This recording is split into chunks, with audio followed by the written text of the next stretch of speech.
Hello and welcome to Sleep In. Please listen to this recording somewhere safe to sleep. Take a nice deep breath in and let's begin. Up in Michigan by Ernest Hemingway. Jim Gilmore came to Horton's Bay from Canada. He bought the blacksmith shop from Old Man Horton. Jim was short and dark with big mustaches and big hands. He was a good horseshoer and did not look much like a blacksmith even with his leather apron on. He lived upstairs above the blacksmith shop and took his meals at A.J. Smith's. Liz Coates worked for Smith's. Mrs. Smith, who was a very large, clean woman, said Liz Coates was the neatest girl she'd ever seen. Liz had good legs and always wore clean gingham aprons, and Jim noticed that her hair was always neat behind. He liked her face because it was so jolly, but he never thought about her. Liz liked Jim very much. She liked it the way he walked over from the shop and often went to the kitchen door to watch for him to start down the road. She liked it about his mustache. She liked it about how white his teeth were when he smiled. She liked it very much that he didn't look like a blacksmith. She liked it how much A.J. Smith and Mrs. Smith liked Jim. One day she found that she liked it the way the hair was black on his arms and how white they were above the tan line when he washed up in the wash basin outside the house. Liking that made her feel funny.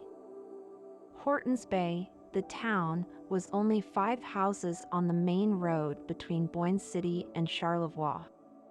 There was the general store and post office with a high false front and maybe a wagon hitched out in front, Smith's house, Stroud's house, Fox's house, Horton's house, and Van Hoosen's house. The houses were in a big grove of elm trees and the road was very sandy.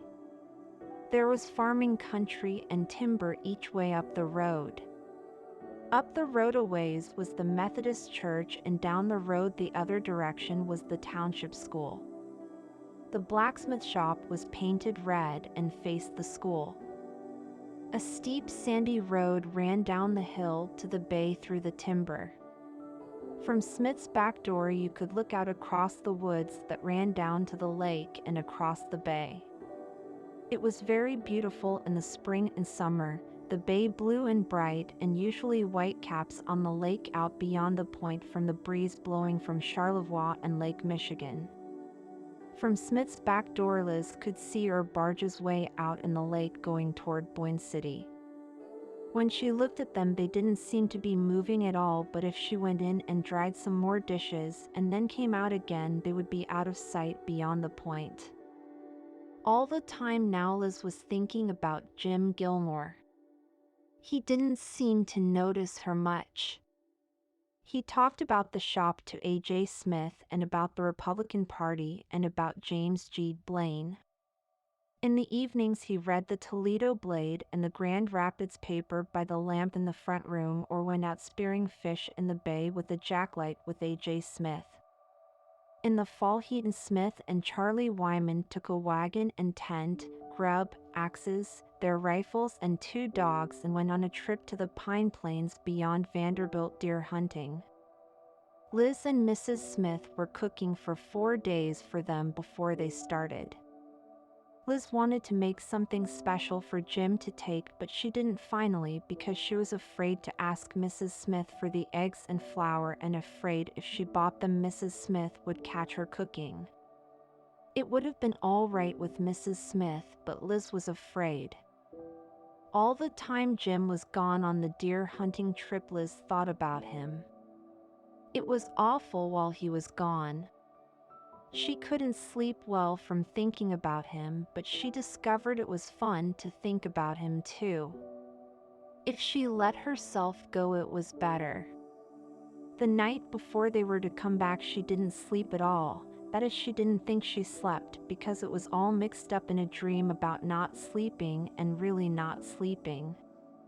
When she saw the wagon coming down the road she felt weak and sick sort of inside.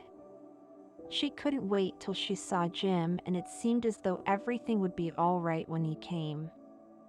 The wagon stopped outside under the big elm, and Mrs. Smith and Liz went out. All the men had beards, and there were 3 deer in the back of the wagon, their thin legs sticking stiff over the edge of the wagon box. Mrs. Smith kissed Alonzo, and he hugged her. Jim said hello, Liz, and grinned. Liz hadn't known just what would happen when Jim got back, but she was sure it would be something. Nothing had happened. The men were just home, that was all. Jim pulled the burlap sacks off the deer, and Liz looked at them. One was a big buck. It was stiff and hard to lift out of the wagon. "Did you shoot it, Jim?" Liz asked. "Yeah. Ain't it a beauty?" Jim got it onto his back to carry to the smokehouse. That night, Charlie Wyman stayed to supper at Smith's. It was too late to get back to Charlevoix. The men washed up and waited in the front room for supper. "Ain't there something left in that crock, Jimmy?" A.J. Smith asked, and Jim went out to the wagon in the barn and fetched in the jug of whiskey the men had taken hunting with them.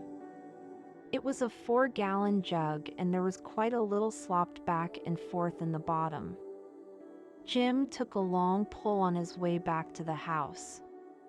It was hard to lift such a big jug up to drink out of it. Some of the whiskey ran down on his shirt front. The 2 men smiled when Jim came in with the jug. A.J. Smith sent for glasses, and Liz brought them. A.J. poured out 3 big shots. "Well, here's looking at you, A.J.," said Charlie Wyman. "That damn big buck, Jimmy," said A.J. "Here's all the ones we missed, A.J.," said Jim, and downed his liquor. "Tastes good to a man. Nothing like it this time of year for what ails you. How about another, boys?" "Here's how, A.J. Down the creek, boys. Here's to next year." Jim began to feel great. He loved the taste and the feel of whiskey.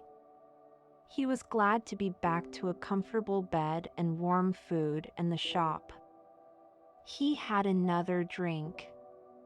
The men came into supper feeling hilarious, but acting very respectable. Liz sat at the table after she put on the food and ate with the family.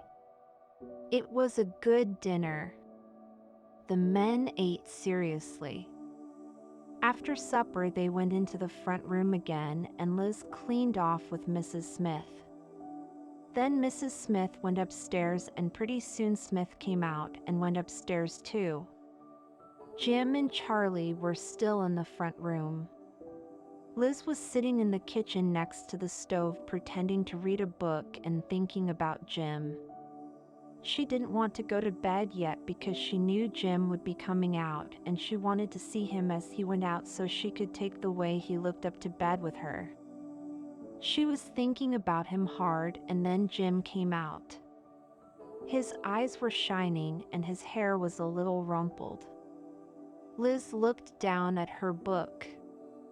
Jim came over back of her chair and stood there, and she could feel him breathing, and then he put his arms around her. Her breasts felt plump and firm, and the nipples were erect under his hands. Liz was terribly frightened. No one had ever touched her, but she thought, "He's come to me finally. He's really come."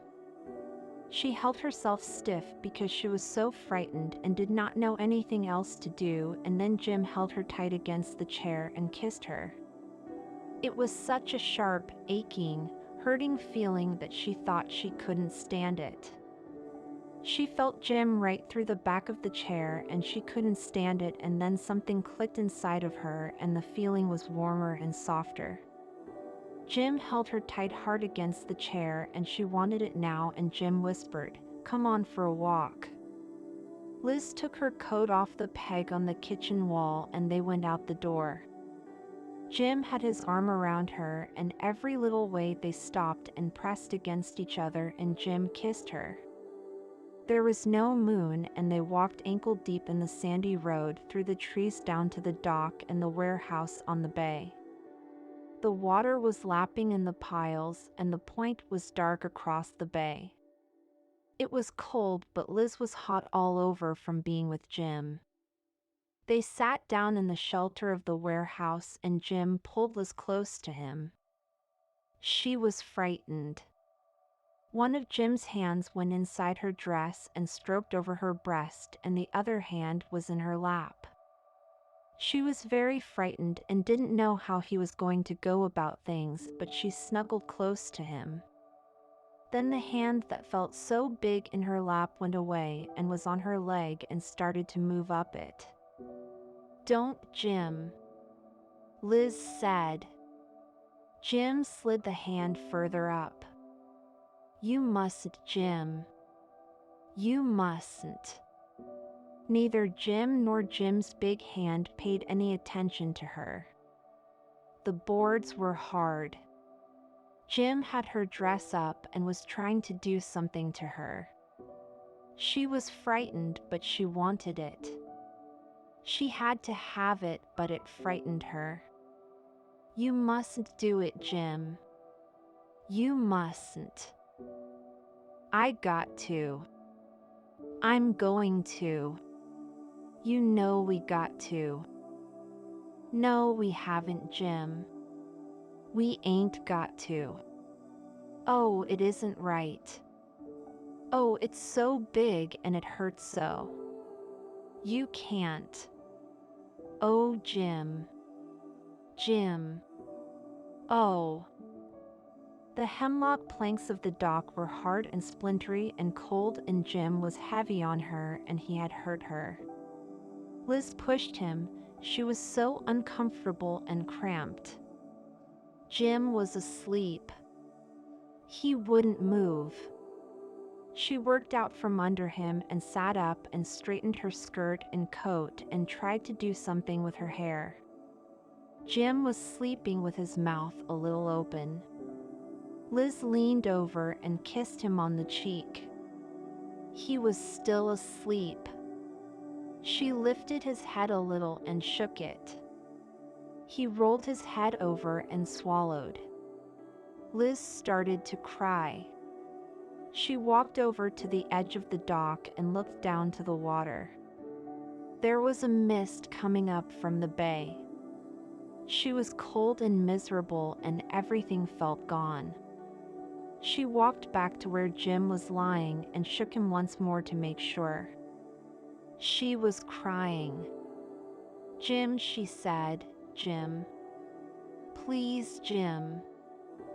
Jim stirred and curled a little tighter. Liz took off her coat and leaned over and covered him with it.